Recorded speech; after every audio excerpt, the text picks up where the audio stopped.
Oh, shoot. What's up, gang? It's your boy Thomas Faaliliu. We're Roots in the City podcast, where real stories, real growth, and real struggles happen here. And I have a special guest, one of Salt Lake's finest, one of my tacos here, Uilisoni Angilau. What's up, taco? What's up? What's up, bro? How you doing, man? How are you? How are you? I'm good. I'm I'm good. doing great, man. It's a I'm beautiful super Memorial excited to Day ha- here in Salt Lake City. Yeah, man. I'm super excited to have you on. When I put this together, your name keeps popping up as one of the star guests on Roots in the City podcast. And I want you to know that because, you know, your journey means a lot to me and your background and also, you know, your work ethic. That's one of the things that attracted me to you. And so real quick, let's go with the icebreaker here. What is something that, you know, no one knows about Uilisoni Angilau? Shoot, that's a great question. Maybe I should have been more secretive in this life, right? Because I feel like sometimes people know more about me than I know about myself. But yeah, I don't know, right? In this day and age of social media, sometimes people be telling you like, hey, this and that, right? And it's a surprise to you. But I don't know. I think I've tried to live my life in a real kind of low-key, transparent kind of way, right? Like what you see online is what you see in person. Right. So I don't know that there's really too much out there that is like an unknown. Okay. What is something that, as far as the construction world goes, like, and this is the icebreaker question for you too. What is your most pride and joy project you've ever done? Man, dude, you know, you sent the questions, or we've talked about some of the things that you would ask, but sometimes when you prepare to answer things, they come out differently, right? So I don't know that any of the projects that I've worked on are really pride to me. They've all been kind of a means to an end for me. Like my biggest pride as far as like what I've been building is my family, right? My children. Those are like bar none, by far, my favorite, you know, things and projects. Not projects, right? But the things that I'm building children that'll withstand this day and age and all of the things that they go through. Do I have a lot of favorite projects? Right. Absolutely. This last year and a half, I've been working on LDS temples, and so I've been able to travel all around the U.S. and even to Pango, to American Samoa. So that was nice. Right. But yeah. That's exciting, man. Like, I know you mentioned that, and we've seen it on your social media page. You going out to Pango and doing all the LDS temples and stuff like that. So that's super exciting, and so congratulations to you on that. Now I want you to introduce yourself and introduce your family and where you come from, Togo. Okay. My name is Uilisoni Angilau. I'm named after my grandfather. Born and raised in Salt Lake City, Utah. I'm a father to 9 children.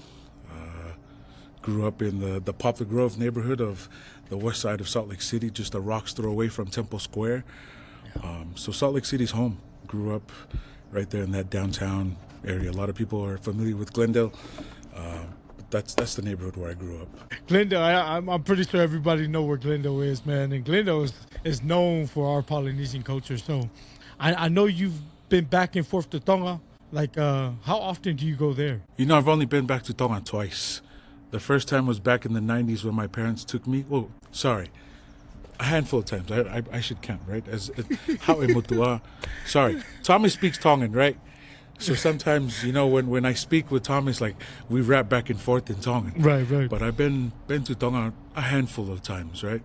Not as often as I'd like to, but where my family's from in Tonga, my dad, my surname Angilau is Samoan. We are from Le'ulumoenga, right? Right. And so, but those Samoan men love Tongan women, so that's how we ended up in Tonga.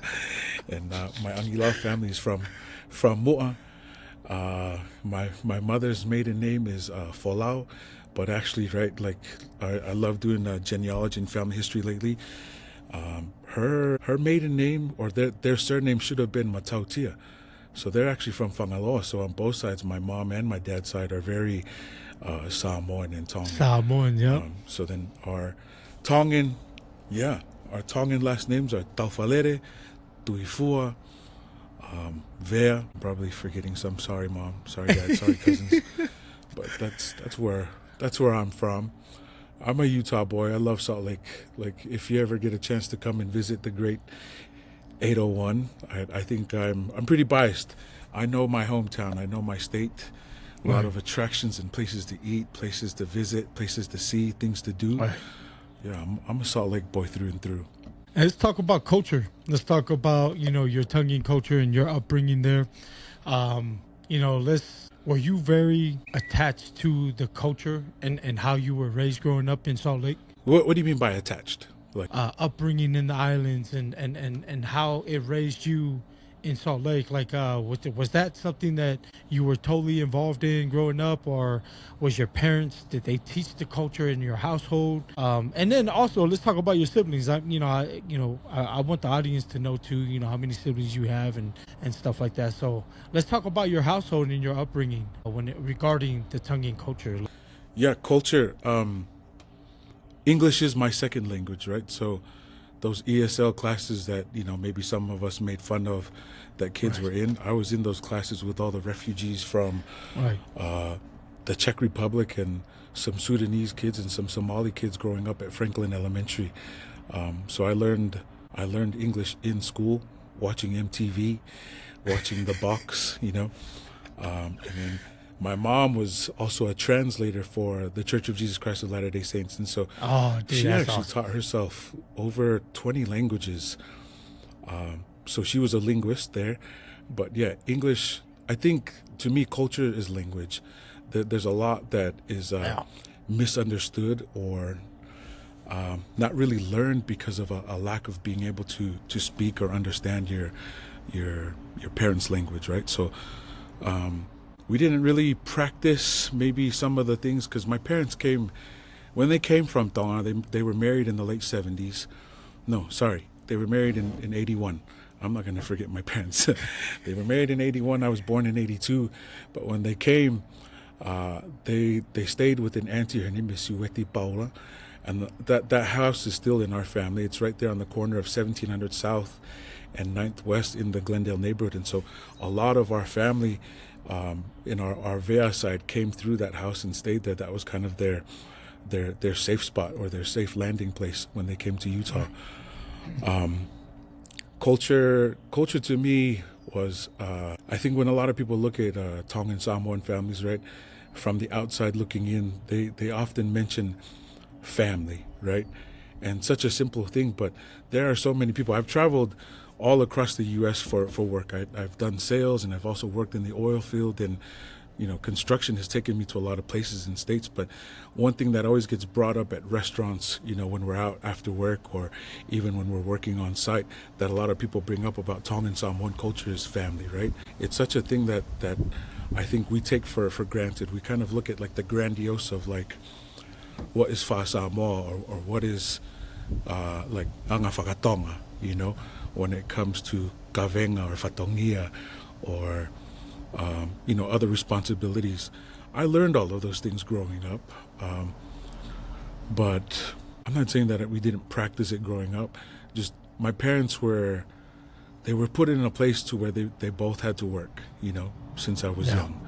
Yeah. And so a practice of culture, I think for me and a lot of other first generation poly kids growing up in the States is just your family ties, right? The visits that you would have on the weekends when your parents had time off, or the eatings, right? Sunday dinners, or when it came to like a lot of church activities. So Yeah. I don't know a Tongan kid that grew up where I grew up that doesn't consider church a part of their culture too. Right. The second part of your question, you asked about my siblings. I'm the oldest of 5. I've got 1 sister and 3 brothers. Yeah. So, and we all grew up in Salt Lake City, but ride or die, Poplar Grove, PG kids. I wanted to add on to that because Samoan and tongues are very similar.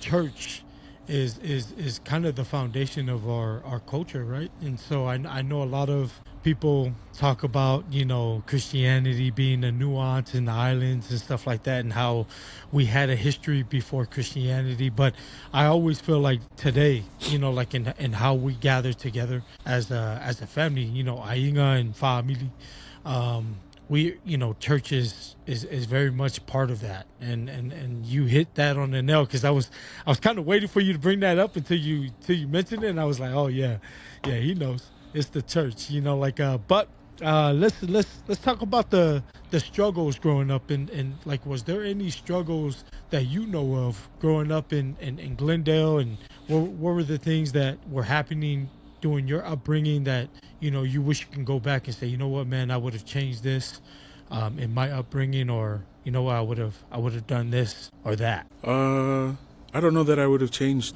too much. I'll talk a little bit about my upbringing, right? I'm a parent, right? A father of 9 kids, and now I spend a lot of time with my parents. They love to come and visit. My parents are retired, and so in the wintertime here in Utah, they go back to Tonga. And then they'll come back, just in time for the summer and stuff, to spend time with their grandchildren here. But Right. I think the struggle is what made my parents who they are. It's what made my grandparents who they were. Because actually, I take it back, right? My dad's family actually came here to Taylorsville, Utah, in 78, 79, and then they migrated back to Tonga just because my grandfather, the cold wasn't good for him. Right. He had arthritis and whatnot, and so that cold weather just wasn't good for my grandfather. But I loved where I grew up. I grew up, on that far south there block. A lot of my friends were not. I'm of the LDS faith, right? But all of my friends were Katolika, Siastonga, Wesleyana, Sestonga, right? yeah. And I think I gravitated to those guys because they all spoke Tongan like me, right? So I didn't have to like act a different way. You know what I mean? Like the things that happened at my house happened at their house, right? Right. Like, we would all look at each other, knowing that we should have been home like hours ago, but still trying to kick it, still trying to be, young and in the streets and all that kind of stuff. Right. We pushed our parents, patience and stuff with us, but I really enjoyed where I grew up. Like growing up at that time in Utah, there weren't a lot of families like Tongan families, right? But now, man, it was funny. My dad was a bishop, and then later served as a council in the state presidency in that same neighborhood where I grew up. And more Palangi people, from California or other places, Right. had moved into the neighborhood, and they called that Poplar Grove, Glendale neighborhood Little Tonga. There was that many Tongans, and there were a lot of Tongan churches. And Right. I don't know if you're from Cava Lake City, Yeah. like it Nah, really dude, that is that a right there, hotbed man. for Like, Tongans. I talking to Junior too, man. Like, it seemed like it was a fun time, being raised, growing up in that area. Kind of reminded me of my upbringing, Yeah. in Park Village, man, in Compton. So there was a lot of Samoans there. So, Hey, so growing up there, like I felt like it was, a lot of people would look at us like, oh man, that's the danger zone. Why would you even go there? But that was like, man, we didn't know that growing up as kids, right? We grow up, and I was born in the the early '80s. I don't want to mention it, man, because I'm getting old. But even at that time, I always felt, mention it, man. brother. Own your age. But even at that time, I felt, man, like I feel at home. Even when I go back, so that will forever be home for me. But just like you mentioned it, man, like it's always going to be home. Our upbringing and how we were raised, Fasa more in the Anga Whakatonga way, like it's kind of molded us to who we are today. And so, and I see it, Tago, like I'm super proud of you, bro. Like I want you to understand that. I want you to know that coming from me, like watching you and just watching, where you've come from and who you are. I've sat down, break bread with you a few times, and to me, I've always felt this love, coming from you, man. So I want you to know that I know you in a whole different light, man. And so for me, it's special to have you on, and especially to have you as a guest. Because I was like, man, is he gonna do it? Because at first I was like, nah, he's probably gonna say no. But I'm super happy, man, that you're willing to take some time out of your busy schedule, man, to sit down with those, man. So let's transition over to your work life. Let's transition into that. So, Okay. I know you're in construction right now. So are you strictly in construction now? Or are you doing other things as well? What type of things are you involved in? Strictly construction right now. There's always been like an interest in fashion. Maybe going back to that first question, right? What's something that nobody knows about you, man? I love fashion. I ain't got the money to dress all, Fashion Right. Week, New York City, Pierre, but I love fashion. I love colors. I think it's for me one of like the biggest aspects of why I love construction is being able to kind of choose colors, right? Choose finishes, Right. choose like the textures of things, right? I love that stuff. I do want to dab into the construction life and what you're doing right now and the projects you're involved in. So yeah, let's talk about that a little bit and then we'll go from there. Yeah. Okay. Construction right now, current projects, we're doing a lot of landscaping, concrete stuff, right? Just and then the Salt Lake Temple. I'm like on the last phase, kind of like the buttoning up the Salt Lake Temple. Salt Lake Temple, we started that project back in September of 2024. So I remember. I'm I remember really that, yeah. relieved to be kind of in and out of there because lesson learned, right? Doing commercial construction is not the same as residential construction. Like that's a long That's time frame, right? September wow. 2024 to May 2026, right? Right. And Right. a lot of learning curves, right? So I'm excited about a few landscaping projects that we have. I think having a green thumb and farming has always been a part of my life, right? From my Yeah. parents and then even from my dad's side. Like, a lot of people back in Tonga always knew my great-grandfather is a farmer and my great-great-grandfather is a farmer, right? I believe, if I remember the story is true, that the only Koko Samoa tree in all of Tonga was on our land in Makeke, right? So Oh this man. was a man that came from Samoa, and he would plow. He lost use of his legs. Like maybe that's a story for another time, but All right. the story is told about my grandfather just kind of pushing himself along, without the use of his legs, but he loved to spend his time out there, his ngowe, farming. Yeah. My mom, in fact, living in Taylorsville, she's actually won Yard of the Year twice, three times. Once was back to Wow. back, right? She's got a beautiful rose garden and other flowers and stuff. My favorite flower that I've grown in my yard is canna lilies. Yeah, Really? but there's yeah, I really my canna lilies get pretty tall. They're about 4 feet right now. But No, yeah, that's awesome, canna man. lilies Like, are got to get my mom over to your mom's house, man, so that she can see. Cause my mom's like, son, can you help me? I'm like, man, I'm busy, but maybe you should go look at somebody's yard. And now I that I got know you. that your mom's yard is magnificent, man. I would love for her to go and take a look at it. But yeah, let's talk about like the pros and cons right now, because I want people to understand, like, you've been in the game for a while, you've seen the do's and the don'ts in the construction world. What are some things that you would give a young entrepreneur, someone that's trying to get into either landscaping or become a general contractor or even a sub? What are some advice that you would give them in preparation of that? Yeah. I actually had a conversation with a young entrepreneur, young concrete guy, solid dude, man. His name is Mikei Tama. We talk often. It's funny that I've got a few guys that'll call me and we'll have these conversations about business and stuff. And I look at them and I'm like, man, you started after me, but you're doing so well, right? And so I don't think of myself of anybody that's, done anything grandiose or huge. Just the advice that I give is that you got to have a backbone. You got to have integrity. To me, being an entrepreneur is being able to pay the guys and the staff that you have. And unfortunately, sometimes you get paid last.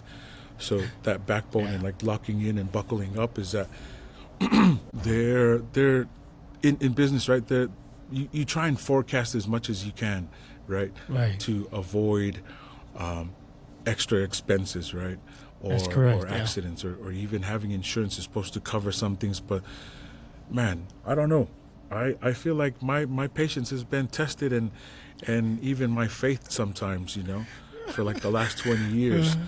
And this is talking like from San Diego to Seattle, Washington. Like we've worked the whole West Coast, Midwest and back east, right? In Pennsylvania, Maryland, Virginia, South Carolina. We've done work all over the country. And there's just, I'm going to say it, man, there's a lot of shady people in construction. There's a lot of people that don't have the tenacity to, like we say in Tongan, right? Pine, right? To hold firm, right? Be somebody of character, right? So my advice to, if you're married or even if you're single, I think integrity is a big one. Being able to do what you say you're going to do, right? Right. And then follow through. Just me personally, over maybe like the last 10 years, I was looking at this stat or this data from just all of my books and stuff, right? Payroll and stuff. I've employed over 150 people, right? Wow. That's helping other men and women put food on their tables, right? Right. And so,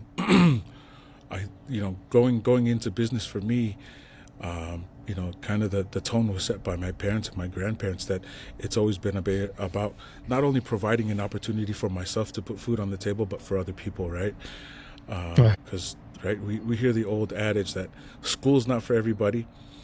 And who knows, maybe I don't agree with that school of thought, because I think school is for everybody. Learning is a lifelong pursuit. That is correct. But sometimes a lot of those boys and girls that graduate high school, right? Shout out to all of class 2026. I've got a son that's graduating next week, Willie. Yeah, but a lot of those guys, they graduate and they don't have plans, or their moms call me or their dads call me and they're like, "Hey, Sonny, do you have any work?" Right? And you know what's funny about that? I'm not the only one. My cousins get it. My dad's gotten it. My uncles have gotten it, right, over the last 20 plus years. And even if we don't have work, guess what? We find something for them to do, right? I've seen it done time and time again that sometimes it's like giving some of these kids just a quick reality check, right? A lot of Tongan families will say, "Hey, the pencil is lighter than the shovel," right? Which tool do you want to use for the rest of your life, right? Right. And so sometimes it just takes kind of getting some of those kids out, and then you fire yourself. I've had a lot of other staff "Hey, you should let this guy go," right? He sucks, or he doesn't show up, or or they just plain out don't like him. And some that's always been kind of my approach, is that it's all right. It'll sort itself out. He'll fire himself. It'll sort itself out. Right? Yeah. The work that we do, it's not always easy. Yeah. Right. I wanted to piggyback on that, man. Before that, you mentioned something there, man, that you don't know if you're the right guy, or there's some guys out there that just barely been in the game and they're doing very well, and they kind of surpass you. I want you to know that the reason why I have you on is because of what I see and the work that you've produced, and that's what matters to me. Because in you talked about it, integrity goes a long way. It does go a long way, especially when it comes to how we wear that on our sleeve with our Polynesian culture, right? a lot of people look at us and we're the Yeah. minority in the state. And so we're the minority in the construction scene as well. And so anytime, and we stick out like a sore thumb. So anytime something happens, especially for me, I'm the first Samoan, concrete cutting company in the USA. So if I do something wrong, they know who I am. Like they know who I am. All Like day. they will literally say, well, that's Thomas. Like if I mess something up or if I do something wrong, Right. they know like it comes from me. And so I'm always going to correct that, and I'm always going to make, do right, even if I lose the money on that project. Like for me, is my integrity is what I wear on my sleeve, and honesty and my upbringing. And so you mentioned that, and I love that. I love your advice to those who are, are new entrepreneurs and trying to get into the construction world, because it's hard. It is hard to get in and to, rub shoulders with everyone here, because everybody's playing this game, right? They're all playing this game of, nah, man, I don't want to tell too much, or I don't want to share so much because they're gonna, they're gonna take my job or this and that. For me, I don't care. I would rather share, because the Same. universe is, Right. the universe is massive. And so if I'm going to share information to everybody else, I'm going to get that back tenfold. And so, and I think that's the advice as well, right? To all of the entrepreneurs is, hey, be willing to learn, but then also when you learn and you learn new tricks, share those new tricks. Don't be a gatekeeper of those things, because you're only holding yourself back, and that's what allows a lot of struggles, man. I've seen a lot of good construction, especially our Polynesian owned construction companies. They're struggling right now because I've seen them along the way. They've gatekeeped a lot, away from everyone else from doing the same thing that they're doing. And it's hurt their business. And I've had conversations with them where I'm like, man, you guys have to just share, man. The moment you start serving others and helping others grow, that thing is going to come back tenfold, and you'll be blessed for it. And so, but I love that, man. Thank you for, sharing that advice. And now let's move over to your kids, man. I know your kids are into sports right now. Your daughters are into volleyball. Like, let's talk about the work-life balance there. I know you've been going to a lot of the sports events. Like, how is that, man? I know you're like, man, I'm tired, but tell us a little bit about that. Don't go like, how is that a struggle for you, or is that like, nah, you know what? It is no struggle, man. It was in the beginning, but I don't know. But you enlighten us on that. How was that? It's a struggle. It's a struggle. Right now, my daughter's playing club volleyball for Minoi, and Right. I'm absolutely grateful for Minoi. My daughter hasn't played volleyball for a few years, and so this was a kind of a transitioning time and period for her to go back and play volleyball. And the Faaliliu family, they do a really good job. They're a young club. Right. This is only their third year. And it's a struggle. I think I'm not trying to be dramatic or whatever, but I don't know how people do club volleyball for years. Right, Like, right. club volleyball fees is, you see all the funny memes and stuff on Instagram and stuff, right? I saw one the other day. It was really funny. I was just busted up laughing in my room, and the kids come in. They're like, "What are you laughing at?"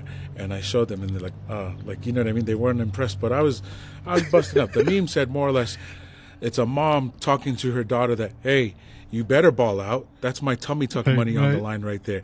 I could have had new teeth. You knew this, knew that, because volleyball is expensive, man. Oh, bro, Like, I don't even know how you yeah. do it, man. Like, You're paying like $5,000 for registration, and then Oh. you've got tournaments every weekend, right? Your tournament is out of town. You pay for a hotel, for food, for all that stuff every single weekend. And yeah, these out-of-state tournaments. Luckily, we only went to one in Vegas, but yeah, like I know that there's other parents and players and stuff that fork out a good amount of money, and right. I don't know. We'll leave that conversation for another day, but it's a struggle. As far as Like, balance, like, I've never really looked for balance.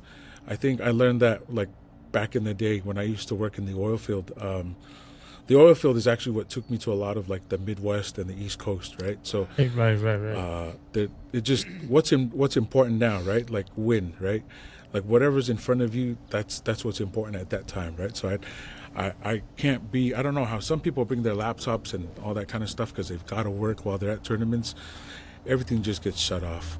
Like, I try and sort out all my work before I take off to tournaments and stuff like that, because when you're there, your children feel it, they see it, they hear it, right? Yeah. And it's funny that a lot of parents nowadays kind of talk about their children being distracted with these devices and stuff. Parents are just as bad. And some of the conversations that I hear in the stands, I'm just like, man, who are the kids? Who are the adults, right? But it's a struggle, absolutely. Club volleyball is a struggle. If you're a club volleyball parent, cheers. I gotta say this. I mean, like I watch you and I watch your reels and your videos when it comes to your daughter, and I can see the joy that you have in your kids, man. Like, and I want people to understand that. Like, I see it. I can also see there's a little bit of pain in there as well. You know what I mean? Like, but there's that love that you have for your kids, and you want them to win, and you enjoy being there. So to me, no matter what the cost is, to me, I feel like it's worth it, right?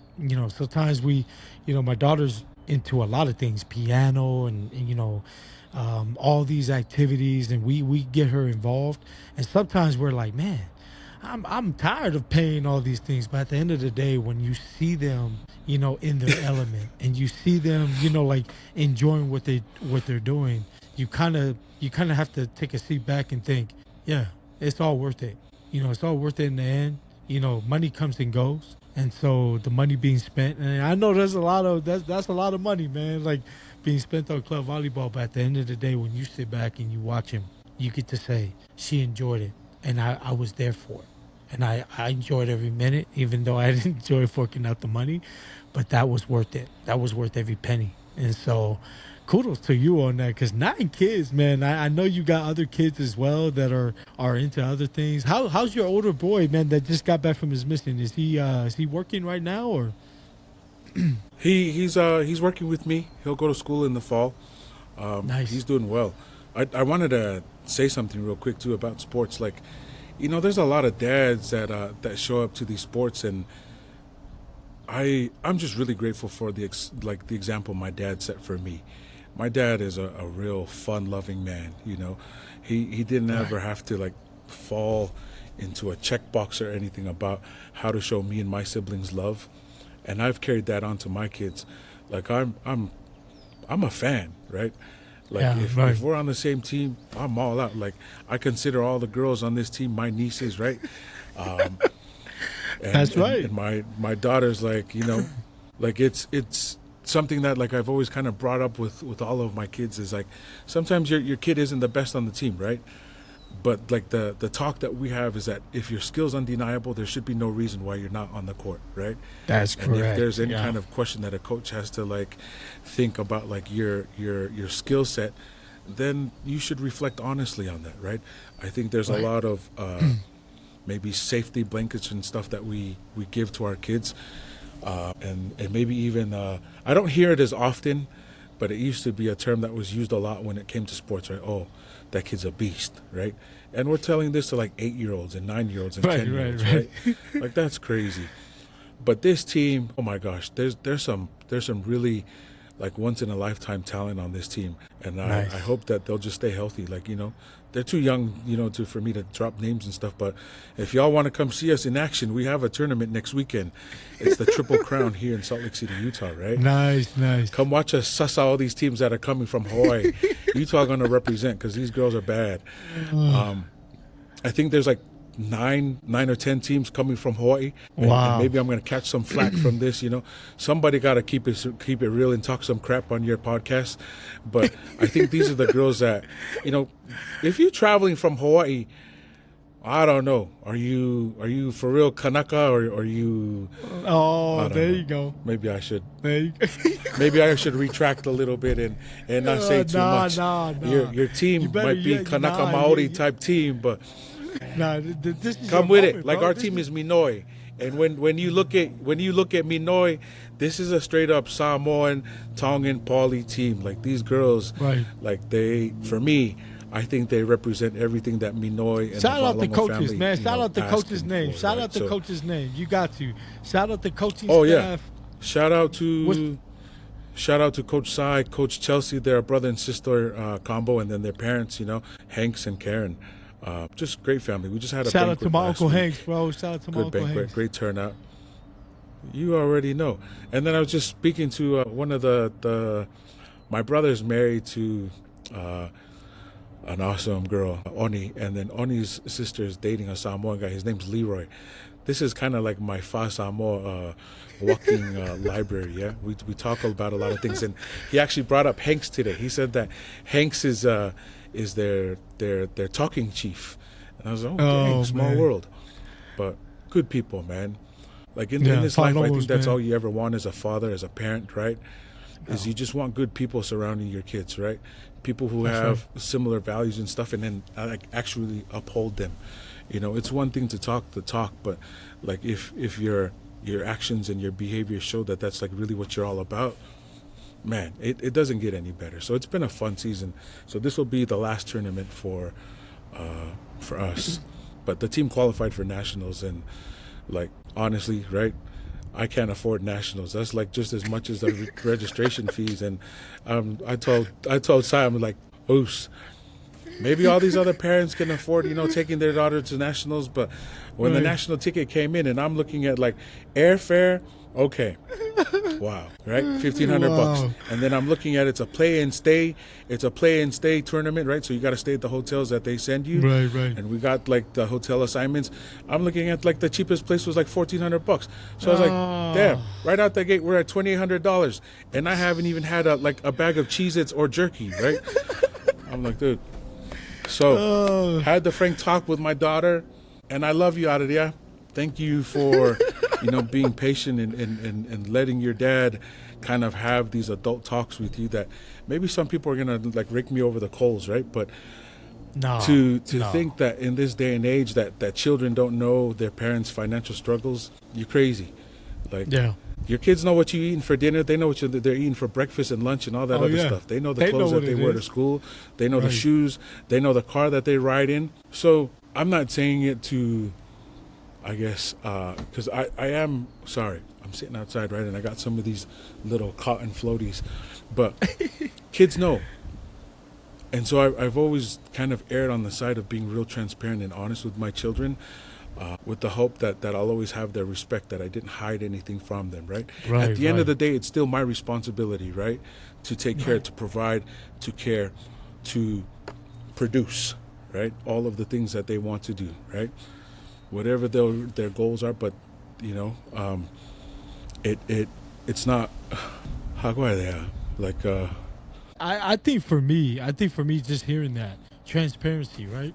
Like they see it right away. They see their upbringing. They see what their dad has. I mean, like, and the fact that you are frank with your kids, they respect that a whole lot. Don't go like I'm hoping one day when my daughter grows up and she, we have those conversations where, it might be deep conversations like you have with your children. I mean, I hope one day that in all honesty and transparency, when I'm sharing those things or I'm giving her that talk, that she understands and respect that. And so I can see it, like, just the way you share that, like it comes through in how you explain it. And so for me, like, that honesty that you have with your children is what matters the most, and what carries on that relationship. They'll forever love you for that. You know what I mean? Like, and they'll love the struggles too. For me, it's like, I talked about this on the other podcast. I talked about this. I never growing up in Compton, I never knew what struggle was. I never knew what it was because my parents never showed that. Like they we lived in Section 8. I didn't even know we were in Section 8. You know what I mean? Like I didn't even know. Like living in Park Village, we didn't know that we were struggling. But my mom and my dad always kept a roof over our heads. They kept food on the table. They made sure they went to work. And then when we got an opportunity to move to Long Beach and buy a house, it was one of the proudest moments I've ever seen my parents. You know what I mean? Like, just to watch them buy their first home and just be like, man, we made it. You know, like, and so watching that, like you know, I never knew what struggle was until I got a little older. And then I start to see, like, man, we really did struggle during those times. But our parents, they just hunker down. They hunker down, and they see that in you. They'll go, like, I want people to understand that when your kids see that, and yeah, you might have just eggs in the morning, or, you know, or you ramen noodles or whatever it is in that morning, but they'll see the blessing behind that. And so for me, that's why I wanted you on, man. I love this conversation that I'm having with you, man, because, you know, I get the real Sonny, man. I get the real, even though a lot of people might come on here and say, man, he shares some things I didn't want to hear, but hey, you're going to get the real when it comes to, you know, Sonny, man. So let's transition over to... Yeah, we'll transition. Oh, Last thing before we transition, sorry, Toko. They're not easy conversations. I didn't want to have those conversations with her. I wish I was in a better place financially, right, to, you know, take my daughter to nationals. But it's 9 kids, it's a graduation, it's summer reunions and stuff, and so there was some other conflicting things. But like saying no to your children, especially when it's something that they want, they've worked for, right? They've earned. Man, it's I have my regrets, and I, you know, talk with her often about making those decisions, and you live with them, right? And hope that the consequences kind of fare out in your favor or to a place that is bearable. Okay? Yeah. Sorry. I love that. No, I love that, man. So let's transition over to family life. You know, where you are right now, you know, like, you know, I don't want to get ahead of myself, but, you know, let's talk about, you know, your family and your position right now. Are you single? Are you married? Like, what's the status right now? The elephant in the room, huh? Right? Because, you know, I watched the other podcasts and all of them when they make their introductions and stuff, and I was the same. I'm divorced. Yeah, I'm still kind of in the... I started off this podcast, I had sunglasses on, right? I knew I was going to get emotional coming to this part, speaking about, like, my family life and stuff. Yeah, I don't know. I'm a dad. That's tough. Yeah, family life is... It's going back to, right, talking about volleyball. It's a struggle. But family life is good. I'm grateful for the family that I do have. I'm grateful for my children. And even, the ex-wife, right? The lessons learned from being married for 20 plus years. It's single. I don't know about that. It's not I don't have, at the moment, I don't have the capacity. Because when I love, I love with everything I've got, right? Like, I know it. And so at this time in, like, my life, when it comes to either dating or remarrying, it's not even in the picture. I can't even... It's non-existent, yeah. Like, I can see it, you know, and sometimes I miss, like, the companionship of my wife and stuff like that, having somebody to talk to on a regular basis and stuff like that. But heartbreak and maybe the failures in my life have been, like, my biggest lesson, right? So yeah, I want to ask you because, you know, this hit homes for me because, you know, obviously, you know, my situation. I'm still currently married, but there was a lot of struggles, man, and you know, being married, and, you know, especially for me, 20 plus years, right? So for me, has always been coming back and re-sparking that kindle. And not everyone has that opportunity, right? Not everyone has the same, you know, story. And so when I thought of your story, it really broke my heart, because it broke me because at the end of the day, we have our kids, and our kids see it and they go through that same emotion that you're going through right now. And so I want to talk a little bit about that. I want to talk about, like, the things that your kids are going through and what they see and what they talk to you about. Let's talk about that, because I want our audience to really hone in on the conversations you're having with your children when it comes to, love and the companionship and, and not always working in your favor sometimes? What are those conversations like? They're raw, they're emotional, they're sad. These are, you're asking about the conversations. That's my children age, the range is from, my oldest is 21 and my youngest children are 7. 5 boys and 4 girls. And so the conversations with the younger kids, fortunately, right, this is a good thing, they're normal. They're normal to the extent that, they spend time with their mom and they spend time with me. And they don't really bring up questions like, well, why this or why that? How come I've got to go to dad's and how come I've got to go to mom's? They just kind of roll with it. For the older kids that, grew up with both parents in the home, a lot of those conversations, they highlight, I guess, just a lot of the good and the benefit of having both parents in the home, right? They're tough conversations. Those of you out there who I guess are going through divorce or are children of divorce, you have it hard. It's rough, right? Yeah. 3 years later, I'm still grieving.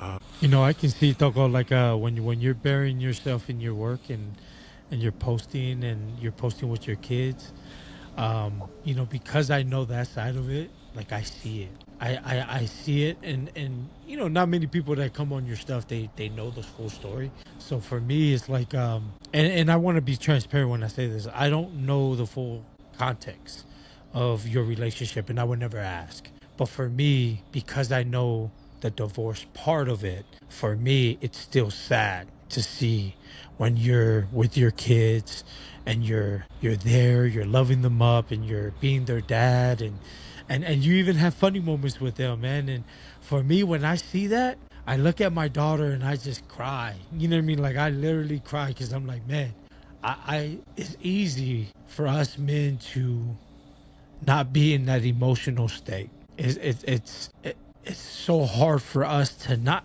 not think of those things, right? And so, the fact that you've had a marriage of that long and that, you have kids, you have a 21-year-old child who's seen it all, who's been with both you and mom. And so for him, coming back from his mission, that has to be one of the toughest things to see his family in that, that predicament, right? That ending where there's no longer a unity anymore. And so for me, when I see it, I do see the joy that you have when you're with your kids, Toko, but I also see the pain. I see that. And even though you don't like wearing it on your sleeve, we definitely can see it. But let's talk about the emotional side. Where is your mental state right now? What keeps Sonny grounded at this moment? What keeps you grounded? Living for them, right? A lot of people say that they would take a bullet for somebody, right? Like, you're not any good to anybody dead, right? And I had my little stint of suicidal moments and dark times, and I'm not saying that I'm free from those times either, but where I'm at mentally right now is, like the loss is, I understand it more. I think I've got more tools and resources to help me process those things.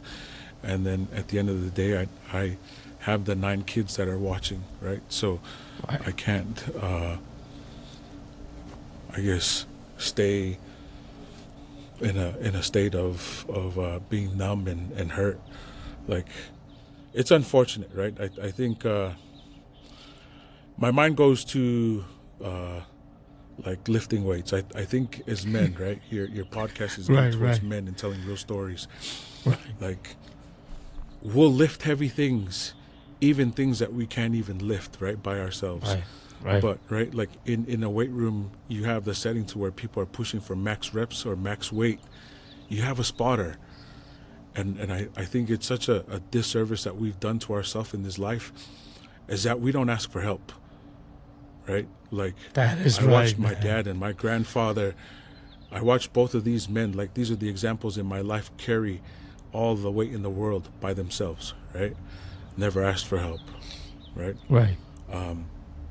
And maybe I'm missing a little bit there, but I'm trying to bring up that example that I'm grateful for family and friends, right? Like, I ask for help and people think that I'm joking, right? I le ako ikaw tonga vare au loi, right? Like, kakepehe mau ke fe mau hatokon te pehe atu iyo. You know what I mean? I need Ew. this and that. And then sometimes people are going to be like, "Oh, I didn't mean this right now." Like, then don't offer the help if you're Don't not ready, offer right? it. So Don't offer I've the kinda come help, to that. man. Yeah, Right. I've always been big on, like, teaching my children growing up, like, especially for amongst people that we love and care for, right? If you see something, do something. Don't ask, just initiate it. Let that Just person do it. who's receiving the help deny the help, right? Yeah. Asking people like, "Hey, what can I do for you?" If you know these people, if you love these people, right? If you've got a son or a brother going through divorce, or your father, right? Or your brother, or your sister, or auntie, or it's your mom, and you know what you can do for them. It can be a phone call, it could be a text, it could be, people love coffee, people love drinks, they love food. Just do it. Right. Just do it. Like, Yeah. I've had so many people, these last few years, like, "Hey, what can I do for you?" What do you think I'm going to say? I'm going to say nothing. I'm good. Yeah. I'm okay. Like, that's been my response. I don't know what else I'm going to tell you, because if I Yeah, do, that's right. like, tell you what I You need, can't. right? Right. Are you No, I in a think- place to help? Yeah. I think a lot of people do a disservice. I think that's part of the culture thing, right? Like, when I was going through my thing, you know what I mean? Like, especially my marriage, and it's, there's a lot of ups and downs in it, you know what I mean? Like, but I've always had a supporting cast when it came to my siblings, right? When it came to, my wife's siblings, like, they will always intervene, and they will always offer to take the kids and, hey, go on a date, that helped a lot. You know what I mean? Like, to be honest with you, that helped so much when my brother would call me and say, hey, Oos, I'm come pick you up. And I'm like, for what? And he was like, nah, I'm just going to pick you up, Oos. And then when we go, he knows that I'm breaking down. He knows that I'm not in, my right state of mind. And so those little things have helped me along the way with my marriage. And so, but, I'm not going to sit here and say, yours was totally different. I don't know. But for me to hear those things that you were going through, I mean, it's sad, it's unfortunate, and at the same time, like, there's a light at the end of the tunnel when it comes to your 9 kids. And so you mentioned it, you hit it on the head. What keeps you grounded is your children. And I know it's hard because, my wife asks me all the time, man, what if we didn't work out? Those scenarios, right? Like, she's always like throwing those hypotheticals. If we didn't work, would you go and date? For me, it's like, now that I'm on this side of it, I can see the pain that it would cause. You know what I mean? Like, I can see the pain that it will cause my children, and also the time that I have, if I were to bring in somebody, because you mentioned it earlier, you love hard. And when you love hard, you go full blown on it. But what that also means is you're now removing time away from your 9 children. And so I get that. I get that 100%. I get why you are so focused on your 9 kids right now. And so, and maybe that's a mental health thing for me and for you as well, to stay grounded and to keep yourself motivated and keep yourself involved and busy with that. But I want to land this plane here real quick with you. What are some things that you want to say to your children when it's all said and done? What are some things and some advice that you want to give your kids right now that they will forever remember? It's something that we've been talking about lately, right? That hardships in this life doesn't need to make you a hard person. Right. And maybe a few times, like, I feel like I've just kind of become hard, right? Like, I don't have any love to give anybody but my children, right? Or, like earlier when you're asking about, like, my marital status, I just know that the capacity right now, or even like sending that message on to my children, that we can always fill that cup of love, right? That cup of love and kindness, to me, it's bottomless. As much as it hurts to like go through heartbreak and pain like that, we find a way in this love to continue to love the people that we love, right? And so I guess the thing that I want to leave behind for my children is that this life is going to be hard, but don't let it harden you, right? I see too much in this society right now that like, oh, if we didn't grow up or if we didn't do this or do that, like, I don't know you, right? To me, kapau ko'y tonga ko pe fu ai ngahihanga whakatonga, right? Iyo. Smile, wave, like that stuff doesn't cost anything to you, right? Oh, mighty, I guess mighty. what I'm trying to say is like if you're Tongan, right, it don't cost you nothing to smile. It's almost like there's a lot of people out there like it just is too difficult to smile and be happy, right? But Hey, that could be it's not, man. Like, that could be it's- just how they look. That could just be how their face is structured, man. You can't say that, man. A lot no of those way, guys just- no way. I don't believe it. I don't believe it. Because even right, even those big old Easter Island head people, they can throw the They can throw the shake the- and the stuff in, like they can throw it. You know what I mean? And smile. Like this life is meant to be enjoyed. That's what's up. So I think that's like my overall message to my kids and to anybody that's going through a hardship, man. Like that cup of kindness, that cup of love, it's bottomless. Like you can always find more love. You can always find more kindness. And not to not let the hard things in this life harden you up. Because once you're hardened up, man, it's worth it. I love that. Love Yeah, is worth it. it- Kindness is worth it. It's definitely worth it, man. And before we end it, man, any last words, any last messages you want to say to anybody or out there that are maybe tuning in to this Shout out show? to you, brother. No, for real, man. Shout out to you. Shout out to the trailblazers and stuff like Thomas. It's people like Thomas and all the other guests that have been on this show that continue to take risks, right? Right. Another thing that I tell my kids all the time is that this life, buckle up and make full speed mistakes. Because the only way that we either All the test our time. faith or kind of grow is by going, head on. Right into it, yeah. Right, and it's not until that crash or that fepaki that you learn what you're made of, or that you actually test like what you've learned. So, full speed mistakes, and then allow your faith to grow and increase. No, I love that, man. And I'll just end it by saying these last few words. Sonny, love you, Togo. I love everything about you, man. I love what you got going on. I Love love you your too, Thomas. kids, and I want people to understand that, man.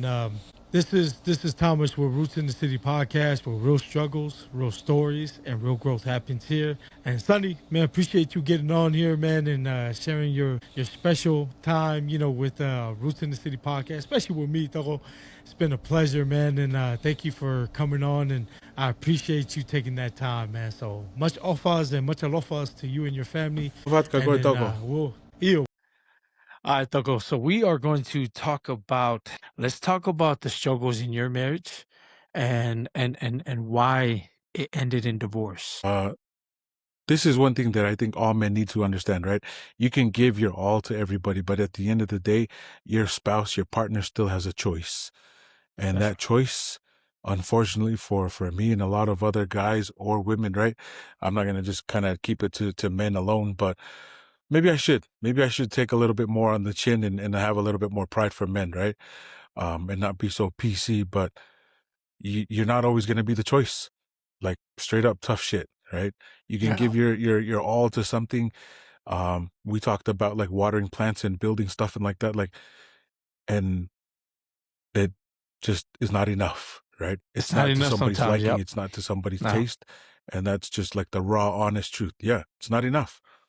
How hard is that to not be enough for someone for 20 plus years? Because I want to hit home on this, because for 20 plus years, you've dedicated your time, your effort, all the work ethic and all the jobs to create this life for your kids. And then to be told that you're not the person. Like, explain that in any way possible. Like, from your perspective, and forget about everyone else's perspective.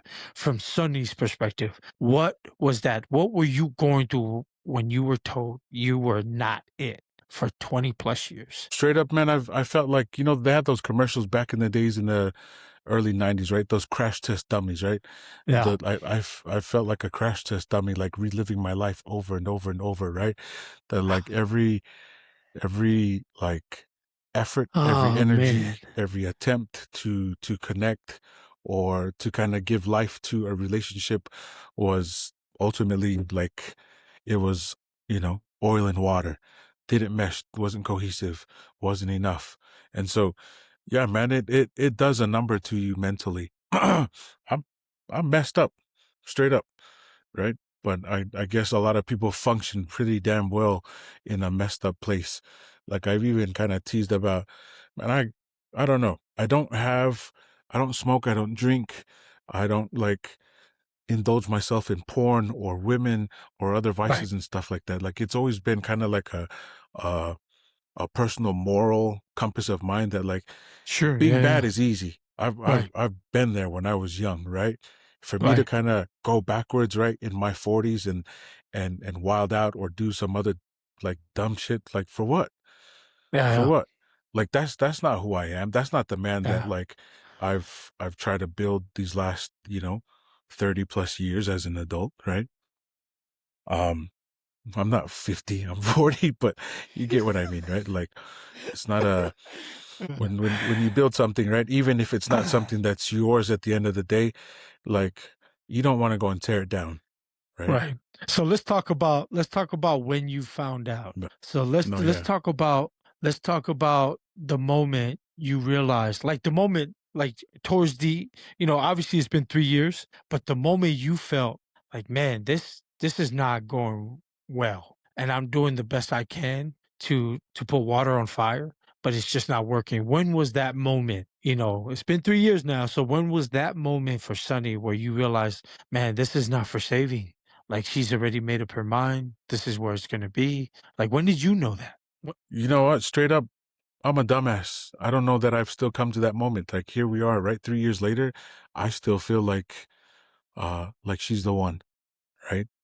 Um and that's like the hard truth, right? To live with somebody else's decision that like you want to be married, you want to be in that relationship, you want to have that Right, life, but it's not for you.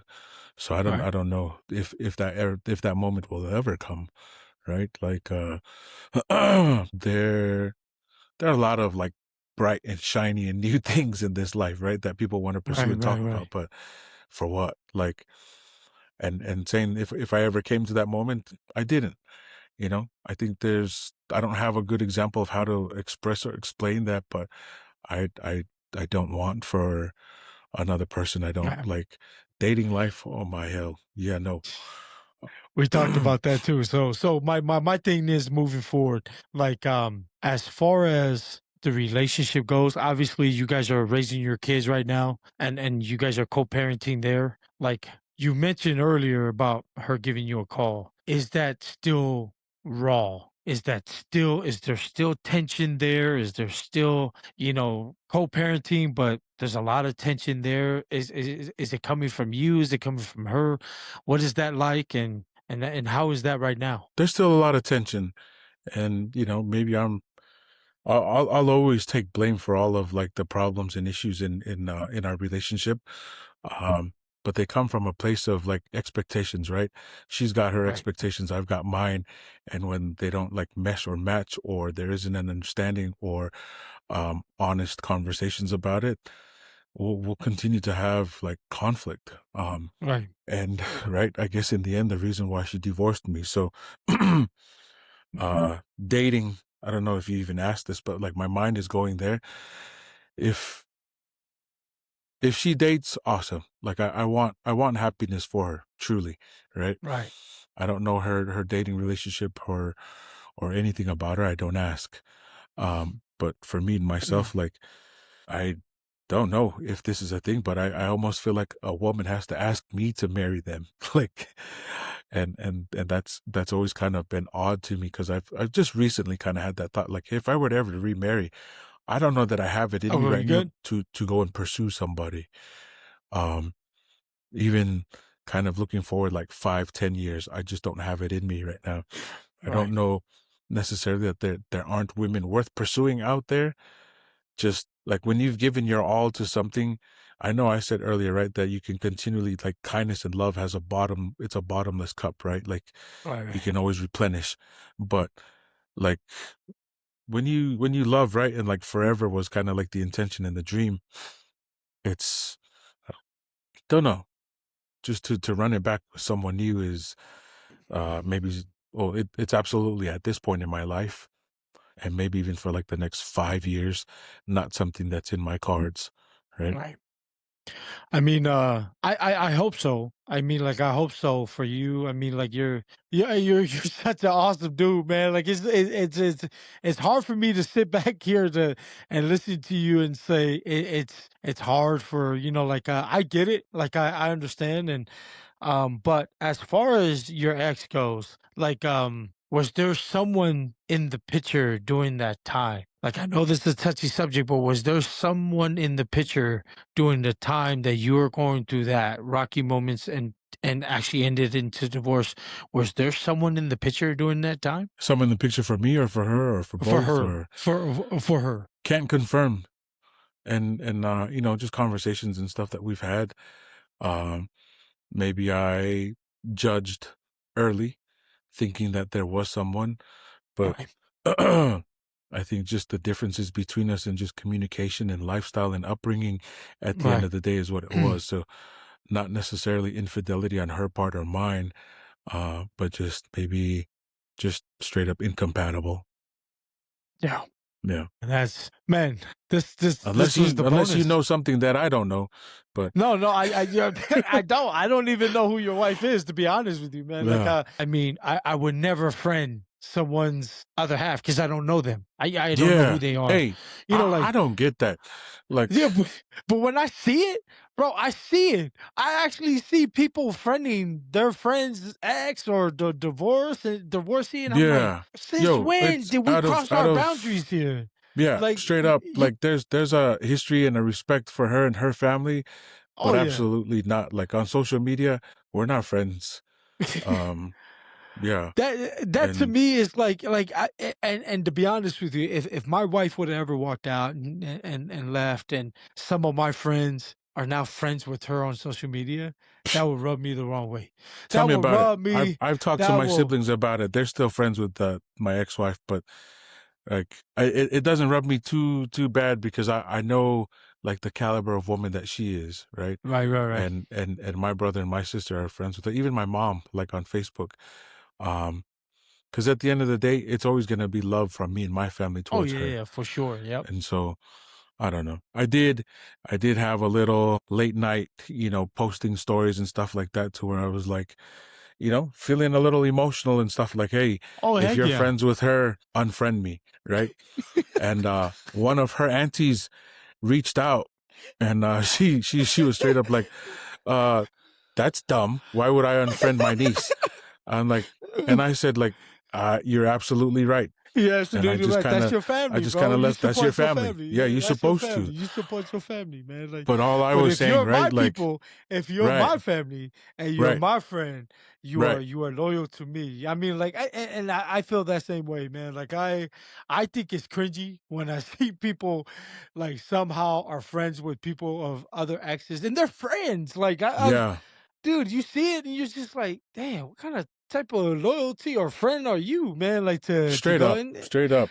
Can we? How do you deal with that? Is that, do you think that's just kind of like a new age, new day kind of thing with social media and stuff? Like, I is think it it that is. deep, or do we I make think it it like, is.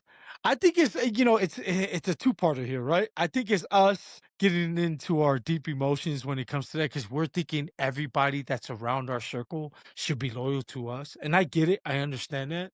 And my brother would tell me all the time, "It's like, bro, I'm still gonna follow your wife because my kids follow your wife's, my niece, and yeah, so yeah, yeah, yeah. I totally understand. Because at first I was like, don't follow her. You know what I mean? Like, don't I'm ever dumb. like if I I if owe I some people in her side of the family an apology because there's some people that I absolutely love and adore, right? And they still check in on me when they come to town. I feel like I've got a better relationship with them than she right. does. and it just kind of is the way it is, right? Like, Right. so No, and what's I crazy got is some. that I'm not even gonna lie. And we're gonna talk about that on our little spill in our podcast. But they, like I've built a relationship with them to where, like they if we work, because they were there. They were there doing the whole shebang and separation for a little bit before we reconnected and reunited. They were there. Like even my in-laws was like, oh, you guys, you need to go back, you need to do this right with with my sister, and we know you love her and stuff like that. And so, but they understood the struggles that we went through and just the culture differences, right? Like, us, we tend to kind of throw things under the rug and just move forward. You know what I'm saying? Like, little I wish small things, I could. little little small things. Like for me, bro, little small things really don't affect me the way it does my wife. When it affects my wife, it goes 100%, maybe 200% to where, like today, before the podcast, my little daughter was eating, Chick-fil-A in my son's room, and she made a mess. Guess who was to blame? You know what I mean? Like it was, and she went Duh. banana. She went bananas. She goes, oh, you have time to do a podcast, but you don't have time to clean your daughter's shit that was left on the bed. Like while she was watching TV in your son's She's room. right though. And She's right though. yeah, she's right. But I'm about to drive over and help you clean that mess because I'm not trying to be. You got time for that food, but you ain't got time. Damn, Thomas. no, Togo. bro. But I'm gonna share real quick. Graduation season, right? yeah, My ex-wife's niece had her graduation, and like, there's not a lot of cousins that my kids have, right? She's got three right, brothers, and on my side of the family, like my siblings don't have kids, right, so right. all their first cousins are on that side. Um, but man, my oldest son came home and he said that his uncle told him, right? Tell your dad I love him, right? Man, dude, it's been over 3 years since I've talked to anybody Wow. from that family, right? So like that, I teared up. I teared up when my son told me Yeah. that he said that, right? Because it's like, man, because for the longest I was going through, I'm like, man, did I really mean nothing to this family? You know what I mean? So yeah, 20 Like plus years. Yep. 20 plus Yep. years, right? Like Yep. watching them grow up and have their families and all that kind of stuff, right? And like not once has anybody said anything to me, right? Or asked about me, right? Like you Right. go through kind of like those phases and it just, you know, for lack of better terms, right? You worry about stuff that maybe doesn't concern you or you shouldn't worry about, right? Like the friending on Right. social media, Right. funny the things that we concern ourselves about, right? So I ended up texting him just yesterday, Sunday, and I just told him, hey man, I appreciate you for talking to my boys, right? Because even for my sons, my older boys, they've got a difficult time like being around their mom, right? There's Right. some issues that they've got to resolve, and then even more so just being around like her family and stuff. And but I've never not held space for their mom, right? Right. Right. And sometimes like as you're trying to be a good father, you actually betray your own children, right? By sharing like that insight with their mother. And Yeah. I've told her that all the time, like, man, I'm I'm doing a disservice to our kids in a way by sharing with you the things that I've talked to them about, right? Our private conversations with you. Right. Right. Um and then it kind of goes back and forth, but at the end of the day, like my hope is always that like that's their mom, right? Nobody's going to replace her. Nobody's gonna I've replace that. Yeah. yeah, and so I hope that like my hope, kung mo, you know what I mean? Kanya go now, right? Like there's Yeah. only right. And so holding that place, I've always held that space for all of my children. That at the end of the day, you can be upset with your mom, you can feel this and that about your mom, right? But she's still your mom, right? And you're gonna need her, right? Yeah, right? We both won't Yeah. hear. You guys will And be dead. Yeah. right? What a waste. Like for me, like I'm super critical just about myself and about life, right? And so I I'm weird in the sense that I like to be told when I'm wrong. You know, I don't. If kapau o gaha wheraki a aku, you know what I mean? He vawe taha ke o wharerei ke whatondonu, right? Like, I want to correct it. I want to be, like, I'm not trying to be like everybody's friend, but if Right, I've right. done you wrong, it wasn't my intention, Yeah. right? Kind of But going let's back to talk what I about said. it. Yeah. Yeah. But let's talk about it. Give me the chance. If you love me enough, if you care about me enough, Yeah. right, you'll understand that, like, that wasn't my intention. You'll see that whether it was emotional or me acting in a manner to just kind of get things done, right? Right. But it wasn't done to hurt, right? And so, like, I've So kind of expected that from her and everybody else in my life. let's land our plane. What and this is your moment right here. I'm going to give you your space to share your thoughts and to any last words for your ex-wife. I didn't need to come on a podcast to say it because I tell her all the time, I've got no shame in my game, bro. I love her. She hurt me, straight up, you know? And at the end of the day, like, your decision to divorce, fine, you know? Sorry for not being enough, right? And even that feels maybe silly saying it, but that's how I feel. Koe ua ngoi, Ew. you know? Koe tawhaaki o tuwai e whakaukau that kai ke sia o e wha ke whiwhine koe ni, right? Like, it wasn't to par. It didn't meet her expectations. And so I yeah. Ofa pe, you know, tene mao ha fia mo ha mui le rehe mo ini, right? Like, I wish her well. I want her to be happy. Those are the things that she wants. I want that for her, right? Does it change that I was hurt? No, absolutely not. Does it change, you know, any of the other hardships that we've had to endure the last few years? No. But yeah, landing the plane there, that no ill will towards her ever. Yeah. So I want people to understand too, man. This is our bonus run here.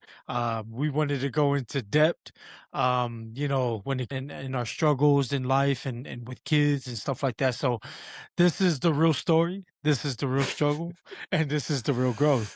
And so thank you so much, man. T game, bro. You Ofatu. gotta put that Yeah. off out to man. Hey, it's the It's the S to the T, bro. There you go, man. So you already off know. out to Togo, man. That was awesome, man. So yeah, we'll land it there.